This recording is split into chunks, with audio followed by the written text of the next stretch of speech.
Do you want to wear the headphones through the whole of the recording? They're very comfortable. Oh, okay. I can remove them. No, that's fine. If they're comfy, leave them on. All right.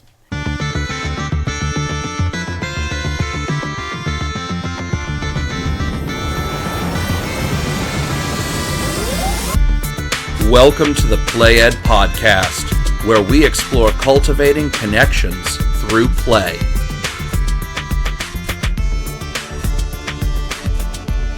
Hello and welcome to the Play Ed Podcast. I'm your host, Laura. And I'm Chris. And today we are here to do what we always do, explore cultivating connections through play. So I've been feeling this week as we haven't played games in a month around here. No, that's not true. It's been busy, but it's really only been crazy busy the last few weeks with swim lessons. So yeah, all we've played is Marco Polo. Which is not a bad game. And it's really simple to play. You just need people and a pool. That is very true. So given that it's summer and some people travel, and a lot of people are spending time at the pool or the lake or the beach, what about, we've talked the last few weeks about a lot of different games. They tend to involve boards, beautiful pieces. Oh yeah, I'm a junkie for if it comes with a board and lots of things to touch and move, and then you go, did I get every little red block back in the box when I packed up? And I usually didn't. No, you didn't. You didn't. We always find one or two in the couch weeks later. It's like, where did you come from?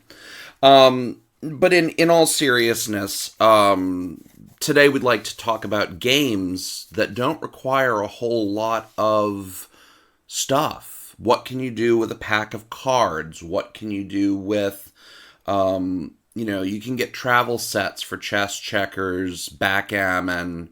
What are the kinds of things you can do when you're on the road or off grid that can help you build connections? And more importantly, kind of following on last episode where we talked about fatigue and failure, what are games that are simple enough to learn to play, cheap enough in their components that almost without exception you can usually find a way to play them to get the materials you need? And then how do you build those connections when you don't have a whole lot at your disposal? So we could probably call this games on the go, because every single one of these ones that we are sort of thought about as we brainstormed what to talk about are games that either require nothing more than the body of water you're swimming in, or things that travel very easily, and that many of them are the sort of thing that you first learned while traveling. Usually because when you're traveling, you don't have your usual television or, these days, internet to occupy your time. Wait. You can do stuff without the internets? I mean, how does that work? Well, I can tell you that in my childhood, we didn't have it. Is that because we're old? Yeah. Okay. Yeah, it is. Yeah, growing up with an analog childhood was really awesome in a lot of ways. In that summers were, diving competitions and who could make the biggest splash with a cannonball, and trying to not get stung by jellyfish when playing in the surf on the Gulf Coast.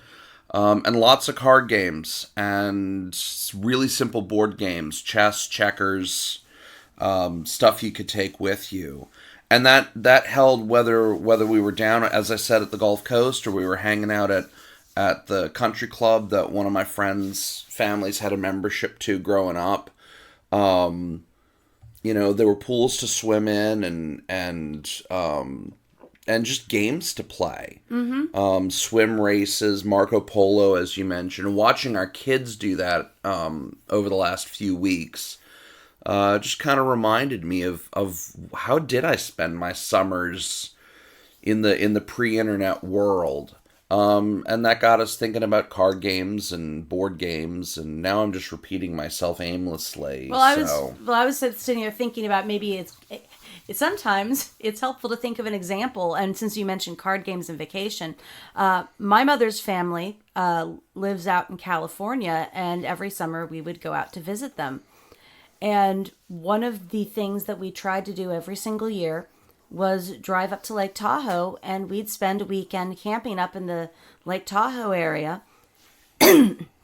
Now, Lake Tahoe has tons of stuff to do. There is the lake and swimming in it or boating on it, and lots of hiking, including interesting historical houses and such. But there's also times at the campsite when someone's cooking food and you need to find something to do. And while you can read a magazine by the campfire, and we did that, one of the things my grandfather always brought along was decks of cards and a box of clay betting chips. And we like poker chips. Yeah, poker chips. And we would play hours and hours of 21. So like blackjack? Yeah, blackjack. Okay. They called it 21 for us because the important thing for the kids was to remember that the thing you were trying to add up to was 21.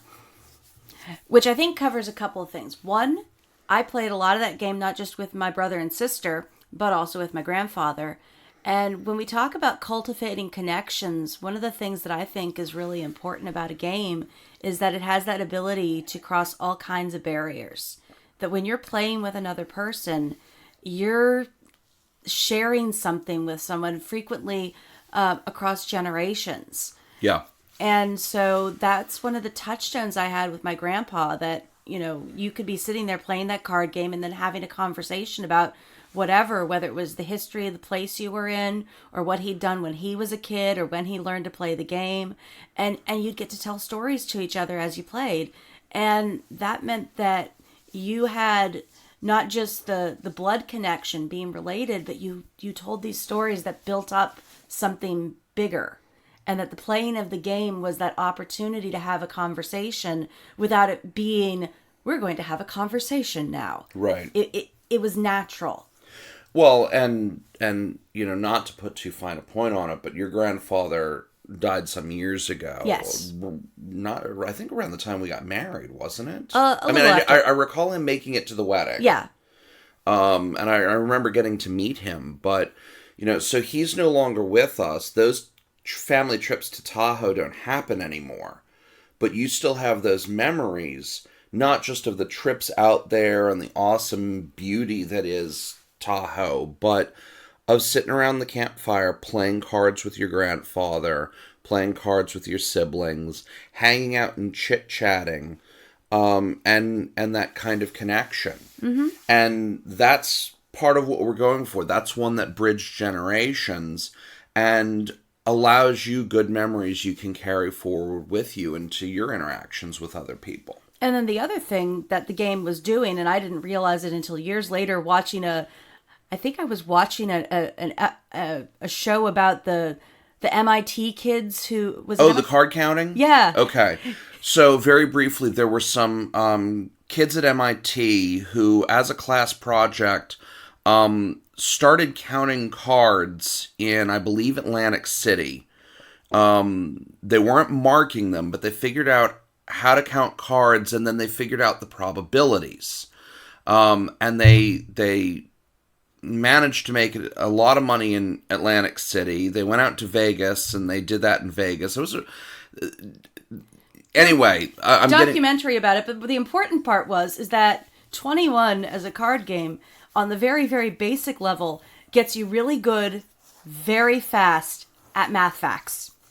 You learn what things add up to 21 and all of the various combinations, and get very good very quickly at adding up and saying, I'm getting awfully close to where if I get most of the cards that I could get are going to push me over the edge. Right. And so you learn probability in an intuitive way, as well as doing mental arithmetic very quickly. And then from an upper level maths, you do have the opportunity with that game to explore some statistics. And so the game teaches you things at the same time, but the most important thing at the time when I was playing it was that I was making this connection with my family. Right. When I lived in Italy, I was introduced to a game called Scopa, which is played with a deck of cards. It's the Italian standard playing deck is slightly different from the poker or bridge standard playing decks we're used to here in the United States. Yes. But you can get cards that can be used for playing Scopa just about anywhere. The suits are slightly different. The illustrations are very different. And the card counts are a little different. But setting all that aside, Scopa is a game where you're laying cards out with 3 other players. It's best played with 4, and there are loose teams, kind of like in bridge, but not. You don't have a dummy at the table the way you do in bridge. And I think whist also has that, but it's been too long since Bridge I've is played. kind of like a cousin of whist. Yeah. Anyway, Scopa, fascinating game to play. I really enjoyed it, and we keep the cards, but where I'm trying to get to with this, and I clearly need more coffee, is I was introduced to play by some of my classmates. And the way my classmates learned is they were out at one of the bars, and some of the older Italian guys invited them because they were attractive young American women to sit down and play with them. Well, it was, I suspect, mainly to flirt, but what the girls learned was how to play Scopa, and they went to a tobacco shop and they bought Scopa cards and they brought them back to campus and we started playing. Well, once I learned how to play, I could sit down with the older Italian men at the bar and I could play. Mm-hmm. And so here I am crossing a language barrier, crossing a cultural barrier, crossing a generation barrier while I'm living overseas. And while I couldn't understand a lot of the Italian being used around me, some of them spoke just enough English that they could clue me in. And sometimes they didn't, and that was when I figured out they were talking about politics or, religion or any of the other sort of forbidden topics among polite society. But I spent a good bit of my time doing that, and still occasionally play Scopa with some of my Italian friends who've emigrated here to the United States. And then a few years ago, a bunch of us started playing Scopa after church. We had some Italian folks coming to church with us. And some other folks who lived overseas, and we were like, well, let's just kind of sit around and, play Scopa afterwards for a little while. And It was a lot of fun. And again, the way the gameplay works, you're very, very rapidly doing arithmetic. Because the goal is card combinations that add up to 10. So when you play that, the game's teaching you, if you don't already know it, it's honing your mental arithmetic. But the more important thing is passing the time, and frequently passing the time with people who are not exactly like you. Because if you're in a little Italian bar playing this game, one of the things you mentioned is to me when you told me about this previously was that the girls who'd first learned to play would play it, and the older Italian men were very charmed and charming. Yes. But part of what they helped those girls learn was how to navigate Italian culture so that they could be friendly without offering invitations they didn't intend to invite. Yes. And thus recognizing foreign countries are different. Everyone's got a different set of social cues. And the hardest part about living in a different place is, in doing something, are you promising more than you intend? Whether it's a sale that you didn't mean to make, or a relationship you didn't mean to intend. Right. And so they helped them navigate some of that, which, for your classmates was probably a very good thing when you're 18, 19, living in Italy, and it's your first time being overseas for a lot of them. Yeah, absolutely. Absolutely. I know that for me, the other game I played a lot of when I was in Italy was Magic the Gathering, which was still relatively new in the late 90s. And the rules today are Yeah, the very rules different. today are very, very different. I mean, you can still get into Magic the Gathering. They've got organized play, there are international tournaments. It's really boomed. But I mean, I learned to play Magic in the early 90s when my cousin came back from Philmont, where he'd been hiking with the Boy Scouts. And he had met some Boy Scouts at Philmont who were from the Pacific Northwest, from the area around Seattle, where Wizards of the Coast is based. And he had this really cool card game called Magic the Gathering, and he had learned to play, and they had given him some cards, and it turned out that those cards, if we still had them, would now be worth lots of money. But they were ratted out, they were well played, they were poor production quality.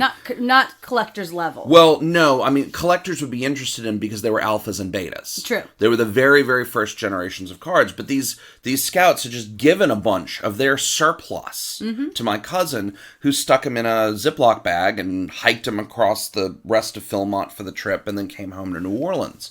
So he taught me to play right before I graduated high school, and I had some friends who they were all working jobs after high school. Most of them had decided not to go to college, and since they were all living together, one guy paid rent for the month, one guy paid utilities for the month, one guy bought booze for the month, and one guy bought like ammunition and magic cards for the month, or that kind of thing. I mean, it was one of those kinds of post-high school communal setups that some of my friends had constructed. Well, they realized very quickly that buying individual boosters and stuff. So I don't know if how many of our listeners are familiar with Magic the Gathering, but Collectible card game. You buy starter packs, you buy booster packs. You try and construct a deck to defeat other players constructing decks. And it's fundamentally a strategy game. Yeah, there's some strategy, there's some tactical considerations. But anyway, LA by way of Omaha here, I ended up with a bunch of Magic cards before I went to college. Well, when I went overseas, Magic was just getting big in, oh my god, that is a huge spider crawling up the wall. It's under one of the paint chips now. Uh-huh. But it's like the size of my thumb. That thing is huge. Okay. Wow. Right, so, played a lot of Magic in college. Italy. And then when I went to Italy, found out Magic was really big there. Well, I started buying Magic cards in Italian, and a bunch of us would try and puzzle out what did these mean. Now, some of them, we had the similar card in English, and the Italian card was a translation from the English card. So we could figure out how to say certain things related to the game in Italian. You ended up with a lot of verbs that would be used in several cards, so that sometimes, once you got translated the cards where you were pretty clear on what it was, you would move over to a new card, and you'd say, oh, I've seen that one before. And now you had a key in, and you could start to interpret from other context clues what that new card was. Right. And so we started playing among us a lot of Magic the Gathering, but to go to get more cards, we had to go into the city. Mm-hmm. And we found hobby shops, because this was, again, before the internet, before you bought everything over the internet and had it delivered to your door. And, forget prime shipping. So we would have to go in to town, navigate Italy, get there during a time when the store was open, which was never mid-afternoon, because everybody still took siesta in Rome back then. Which was fantastic, because the way our campus worked, we were not there on the same semester, but I did go at a separate time. The way our campus worked in Italy, you had classes through the morning, and then after you had luncheon, you were allowed to use your bus tickets to ride into Rome. Yeah. And you could do that, but you had to understand that with Italian siesta, frequently when you arrived, nothing was open yet. Unless you yourself took a siesta and then went in for the afternoon. But anyway, we found our way to a place called Strategy and Tactics, Strategia e Tattica, in Rome, which I'm not sure if it's still there. I'd have to look it up on the internet. But anyway, so going there, I got to meet Italians who were gamers. Mm-hmm. And kind of practice my halting Italian, and they could practice their halting English. And we had this overarching connection of these games, because guys, mostly guys. I mean, none of the girls on campus, they were willing to play Scopa because they could flirt with the Italian men. None of the girls on campus wanted to play Magic. Okay, that's fine.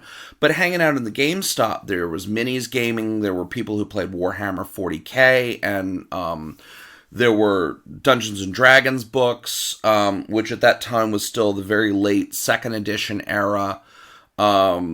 And there were, of course, Magic cards, and there were Magic tournaments, and we could hang out and play with the shopkeepers and the kids who came in, and we got to know each other. And so there was this immersion in Italian gamer culture that I received serendipitously because of this weird card game that my cousin brought back from Philmont. And the funny one summer a couple of years earlier. And the funny thing was is that I had learned about the game at about the same time because of my brother. In the early 90s? In the early 90s, yes. My brother, like me, was in the orchestra.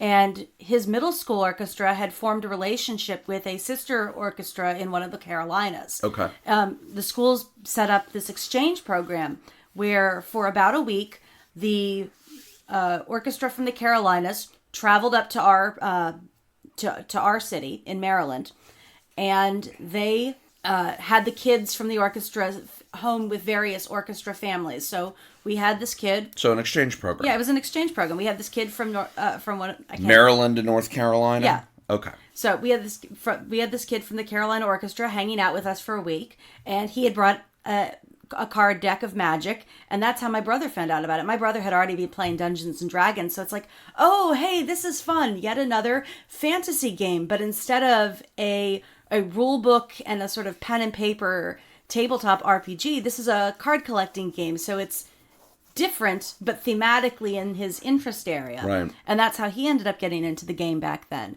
And then, so when I got to college, not only had I met you, but one of my best friends had been playing Magic in high school. Okay.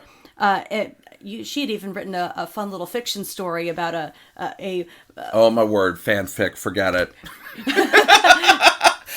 That's so in your wheelhouse. Oh yes, but yeah, she shaved the serial numbers off it about it. It was a fun little story. But we had a whole circle of friends who had been playing that. Well, what I think is cool is I had, around the time that we had first started dating back in college, I helped you organize your decks so that you could keep them together, and we'd put them in some binders, and then we never got rid of them. We had gone through lots of periods where there had been other gaming materials that in a fit of adultitis, where you decided that you're grown up, so you were going to throw away your games, you had gone and sold off a bunch of your other stuff that we've since painstakingly reacquired. But the Magic cards stayed. We'd never got around to trying to figure out how to sell them, and so they just kept getting dragged from place to place as we moved around. Well, our kids discovered them about a little over a year ago. And so now the card decks that you had been playing in high school and then later in college and through Italy, including some of those Italian cards, which are still in the decks, now our kids have built their own decks, and they have friends in their circle of friends that have done the same thing. And so now we've got, again, that cross-generational thing where you can sit down with the kids and play a game of Magic with them. And they can play with their friends. Mm-hmm. Yeah, and actually, when I went to kind of restock a couple of years ago, I didn't spend that much money, but I just went out to eBay and I bought some bulk lots of the era of cards I liked playing with and that were familiar to me, and got the cards for pennies on the dollar. And the kids now build decks, and I'm not trying to keep them for collector's purposes. There's a few that I have that are probably worth a pretty penny, and those just kind of sit off to the side and we use proxy cards. But we're kind of far afield here from just talking about games on the go in general. Although part of why I thought about our kids is the fact that they frequently will take those decks. And they take them everywhere. I mean, just throw one or two decks in a pocket, and you've got a deck you can loan to somebody to play. I know there's kind of a semi-regular gathering after church on Sundays. They'll play anytime they get together and have 20 minutes to sit down, which is exactly how we used it when I was playing constantly. And that's the thing about any kind of card game, is that they travel nicely. They're the sort of thing that you can take and put in a book bag or in a pocket, and they can come with you to be played in a social gathering after a thing or on the road on a trip. Yeah. Now, another game that travels nicely, because you can find travel versions very easily, that I was thinking about as we talked about games on the go, is Pente. Oh, yeah. God, when did we learn to play that? We learned to play that when we were doing medieval reenactment. Oh, that's right. That's right. That was just a few years ago. And this is a great example of games that are great when the surroundings are boring. Yes. Yes. Because the event, it was actually kind of funny. So we were doing a medieval reenactment thing, and the particular event we were at was a crown tournament. So the idea is that various people fighting with foam covered rattan sticks in full armor were fighting for the right to become the next king of our little territory. This is very exciting. It's not a very little territory. It's actually a pretty big territory. Actually, yeah, it is a pretty big territory. Anyways, it's a pretty exciting event for the adults who are there, who know each other and care about the outcome. But so dead boring for the kids, especially if the fighting itself isn't going on. Yeah. So it had been brought along for the children, little activities that were suitably medieval, so that they would blend in. And one of the things that you can play is a game called Pente. And a travel set, you've got a cloth board that you can roll out. So that rather than having a cardboard fold up, you've got a piece of cloth with the board printed on it. That can roll up. And then the tokens are little wooden chits, but you could also play with colored stones. Yeah. That fit on the board. And like Chinese checkers and Othello or Go and a number of other similar token games, it's about moving the tokens across the board to capture others and while making your own. Yeah, lining them up and bookending them with certain colors in order to convert the colors and so forth. The game's really simple to learn, and one of the older adolescents there pulled a couple of our kids in with a set of it and just sat down and spent the afternoon playing with them and teaching them the game and helping them learn to play it. Well, we became very good friends with him, with his mother. She became actually one of our go-to babysitters for a while. Mm-hmm. And whenever we wanted to get out for a bit, she was more than happy to come watch all the kids. He'd come with her and help. And so it gave the kids something to do so they weren't fractious. And now we've got a travel set that we keep. We'll take it with us and pull out. Because the thing about traveling is sometimes the place that you're going is terribly interesting for the adults and deadly dull for children. I can remember so many trips as children where the only reason that the trip wasn't awful was because there was some game to play. Right. Whether it was highway bingo in a car or having a deck of cards so that when you got to whatever the highway bingo, is that like Punch Buggy? Huh? So what's Punch Buggy? Oh, that's where when you see a Volkswagen Bug, you hit the kid in the seat next to you in the car. No, not at all. You either have a little card where you're looking for specific things. Some are really easy, like a stop sign, and others are more difficult, like a barn. Or my dad's version, where your goal was to find a license plate from all 50 states on a road trip. Okay, license plate bingo I've played. And highway bingo is a little bit more generic, where it's like find a red van, find a semi truck. Oh, okay. I don't think I've ever played that. Yeah. Yeah. So, but if you weren't playing that, you had to have some kind of card game you could be the thing, because when you ended up at the historical site and you didn't know who the Donner Party was. Oh. Yes. Not a problem for our kids. No. But places that are utterly historically fascinating to my family, for us as children, it's like, oh, well, this is an old house. And then we were done. So you'd go and you'd sit out on the patio of ye old California historical site and you would play a game of cards because that's what traveled. And so Pente falls into that same category. It rolls up easily, it travels easily, and then you can pull it out when you realize that no one cares about Jack London anymore. I had a little cheap magnetic chess set that I remembered taking in the car with me. Mm-hmm. And I should point out, I love Jack London's books. His house is burnt to the ground. House! No, it's not. Oh, it's not even a house? Ruin. And I can't tell you that when you're exploring this, it's like going to a battlefield and you're like, well, this is a field.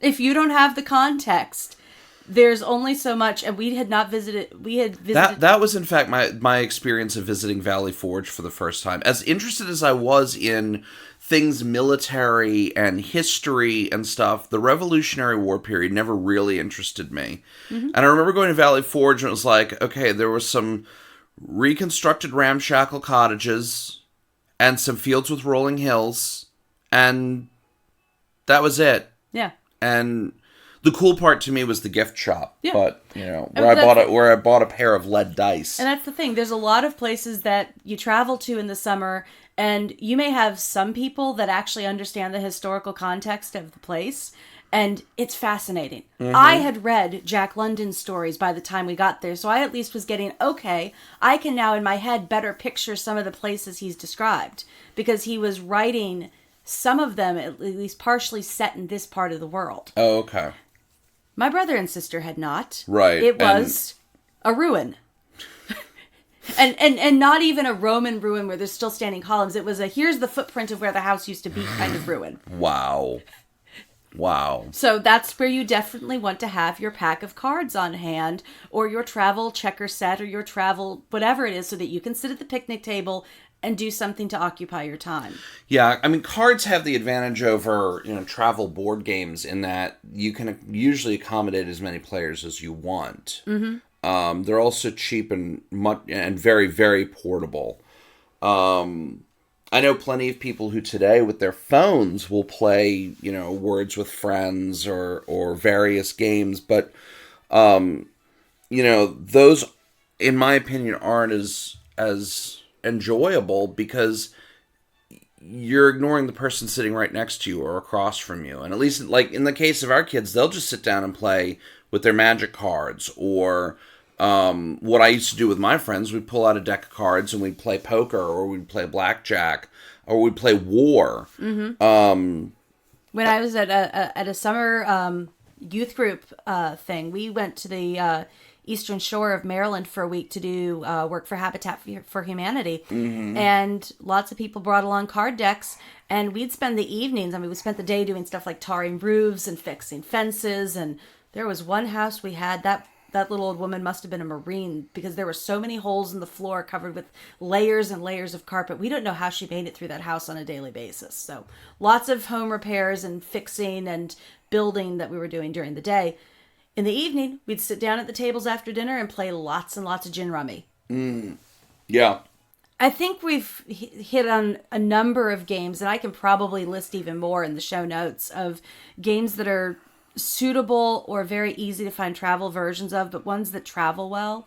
But thinking back through the things that we think about when we're looking at what makes a good game to play or how to effectively play games, when you're traveling and you're looking for good games to play on the go, the advantage to most of these is that they have simple rule sets, so they're easy to learn. So from that first standpoint of knowing the game that you're wanting to play, you're at an advantage. Yeah. Trying to remember the rules of War or 21 or even poker are a lot easier to learn and therefore teach than some of the more complex board games that we're fond of. Right. So you've got a much shorter learning curve on your own if you don't know it, and you have a much easier time teaching it once you do know it, because the game itself is simple, even if the mastery time to get really good at it may be long.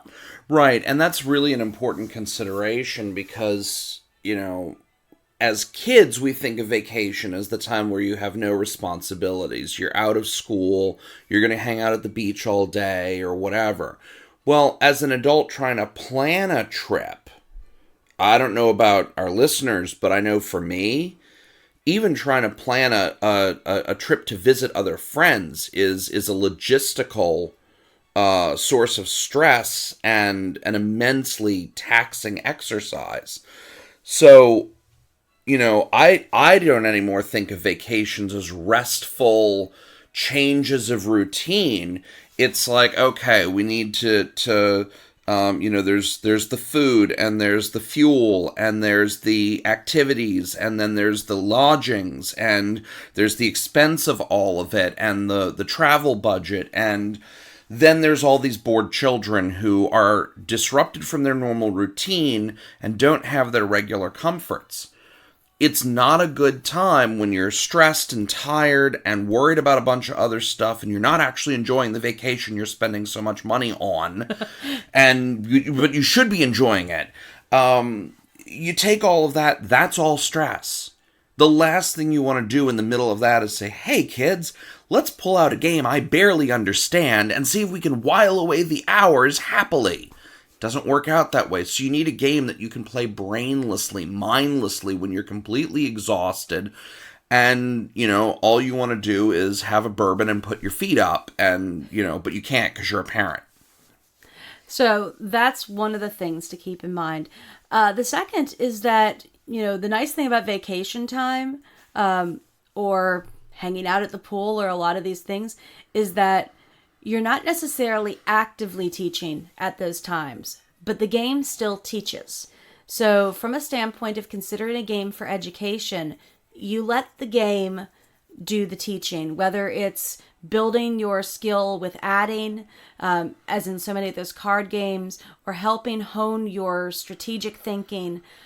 But the other thing to keep in mind is that the game also provides that opportunity for connection, and that also is done by the game, not by some deliberate, I need to now spend time with my child so that I build connections. It's like, no, you play the game. Right. The game does it for you. The game will drill the math facts. The game will help teach cause and effect relationships, consequences from actions. And the game provides a natural reason to be having a conversation so that it's not forced. Right, and that conversation can be about anything. We were playing chess around the house just a few weeks ago, right before the most recent round of swim lessons started up. And I don't even remember what came up, but somebody started asking me about like rocketry or the moonshot or something like that. I was like, oh, well, I know the library's got some good books on that, so why don't we pick some up the next time we're there? And, now one of our kids is reading through a youth adaptation of Douglas Brinkley's American Moonshot about the Mercury and Apollo programs and all of that. Loving that. He's been building rockets with his Legos and been telling me all sorts of interesting facts about the political climate and the different rockets that were built and the names of people and things, and is engaged. And it all started with a conversation that came up while playing a game. Yeah. And I mean, I wasn't playing with him directly. I was playing with one of his younger brothers, but everybody just kind of gathers around when there's a game on. And so just spending time with each other. And I was exhausted that day. I'd had a rough week at work. But the game provides a context. Right. The game provided a context, and the game provided, I guess kids today would call it a safe space, so to speak, where, you're focused on doing something that you find enjoyable. Mm-hmm. Your kids just want to spend time with you, so they're finding it more or less enjoyable. And you just kind of relax and let things go. And the conversation flowed. I mean, it was like, what are we having for dinner tonight? Oh, we're going to grill burgers or something like that. And somewhere up in there, questions came up about rockets and the moonshot and satellites. And some of it was like, oh, well, this was such and such, or that was so and so. And others, it was like, I have no clue. I mean, we could look that up, but I'm in the middle of a game of chess with your brother. So if you want to go find that out, encyclopedias are over there on the shelf and that kind of thing. But that's the thing, is that that the game will provide that context, and it helps to build connection because it gives you an opportunity to talk. Like your memories of your grandfather. Yeah. Because we talked about everything, not just about the game, but about everything else, and it was natural to have a conversation because we were sitting there playing together. Yeah, I remember when my my parents divorced when I was very young, and then when I was a teenager, my father and I got to know each other again, and it's been a wonderful experience in its own right. But I remember one of the first times he and I kind of got together to hang out.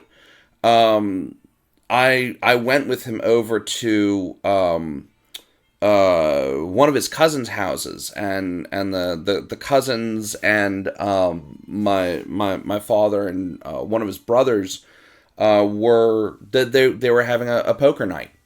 And I mean, I was too young to play. I definitely didn't have the money to buy in, but I got to just hang out at the table with the adults. And, I had some, I think I had Barks root beer, and, there were some chips and nuts, and we just kind of sat around and they talked and trash talked each other as grown men will do. And they had all grown up together. They had been playing poker with each other off and on since they had learned to play as young teenagers. And at that time, I was learning to play and playing with friends of mine. And so watching them play, I learned games that they learned in casinos that I could then teach some of my friends, variants on poker. And this was, again, before the World Series of Poker was on television. This was still, I mean, it was still very laid back and low key. My relatives weren't playing poker because it was on TV. They were playing poker because that was just something they had done by that point for, let me think. Well, but for almost 20 years by that point they'd been doing that. Mm-hmm. And so again, those kinds of connections and conversations and whatnot become possible when you've got a game that everybody understands well enough. They can just kind of relax and play the game without having to worry about playing the game. Mm-hmm.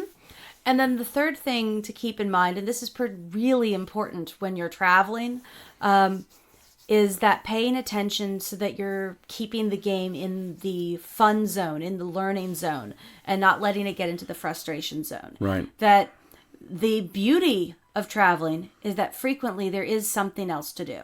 So what you're always doing is keeping an eye on people, and you're looking for those signs of disengagement. And if you reach the point where it's clear that they're tired, or they're asking when the game's going to end, or they don't want to see another mannequin in period dress, or walk over another creaky floorboard in an old house, or they're just exhausted from being out at the beach for 8 hours. That's when you play the game, and then while you're playing the game, you look to see, are they enjoying it? And so long as they're having fun, you just keep on playing. When it comes to the point where they're cranky and exhausted again, and they're starting to get close to frustration, when you're seeing those signs of disengagement, that's the time to say, hey, I think it might be time to roast some marshmallows. I think it might be some time to go walk on the boardwalk and see if we can find French fries. Or put on a movie, and everybody can fall asleep to the movie, just napping. Mm-hmm. Sometimes you just need a nap. Yes. Or that might be the time, if you're camping, where you say, anyone want to go down to the lake for a swim, or who wants to go for a hike? Right. Look for that opportunity to change location or activity if things are starting to get not fun. Because the important thing comes back to the game is doing those things. It's teaching, it's building connections while it's in the learning zone. And when you start getting disengaged, it stops being a good memory and a good time, and it becomes one more example of forced family fun. And a source of frustration. So, to keep things fun and happy, and that be something that you can still have in your toolkit to deal with boredom, don't let it become something that gets overwhelming or goes beyond that point of frustration or disengagement. So with that, we hope you have enjoyed today's discussion. All of the games that we've mentioned today can be found in the show notes. Oh, good Lord, that's a lot of games. It's going to be a very lot of games, but that's okay. Some of them we've mentioned before, and if we miss one, it'll probably be easy enough to find. Most of these can be found easily with a Google search. That's true. Yes, but If you have a game that you loved playing on vacation as a child or that's been a success for you while traveling, we'd love to hear from you. You can write to us at playedpod@gmail.com. You can also find us on Instagram and Twitter at playedpod, or on Facebook. You can like our Facebook page, Played Podcast. Please tell us your thoughts, and until next time, thanks for listening. Have a good one.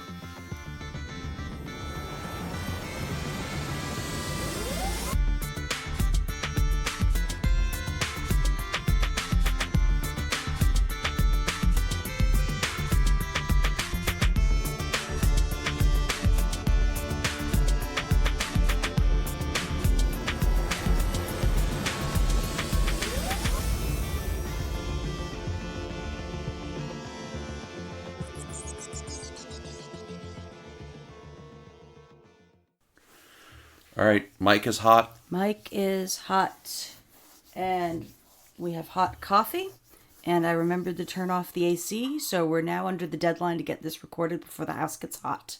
No pressure. I love that the microphone probably picked up the sound of me grabbing my script. Yeah, but you can edit that out. That's true. Our alarms have gone off in the bedroom. Oh, yours. Do you have one? No, mine's for 6. Oh, okay. And my phone's on silent.